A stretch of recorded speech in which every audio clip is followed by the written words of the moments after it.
पत्नीला पळवून नेल्याच्या कारणावरून एकावर तिघा-चौघांनी कोयत्याने सपासप वार करून गंभीर जखमी केल्याची घटना शुक्रवारी सायंकाळी 7:30च्या सुमारास घडली.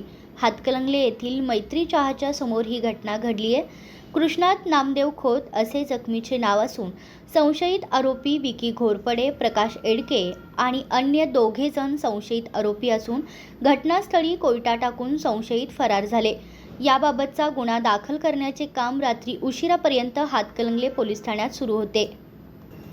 शुक्रवारी सायंकाळी मैत्री हॉटेलवर सर्वजण चहा घेण्यासाठी गेले असता वादावादी झाली.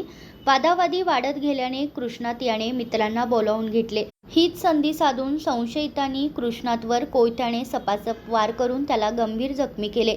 रक्तबंबाळ अवस्थेतील कृष्णात याला हातकणंगले ग्रामीण रुग्णालयात दाखल केले. मात्र त्याची गंभीर प्रकृती पाहून सांगली शासकीय रुग्णालयात पाठवले. तेथून त्याला सांगलीतील खाजगी रुग्णालयात पाठवले. त्याच्यावर उपचार सुरू असून प्रकृती अधिक गंभीर झाली आहे. या घटनेची माहिती मिळताच हातकणंगले पोलीस घटनास्थळी दाखल झाले.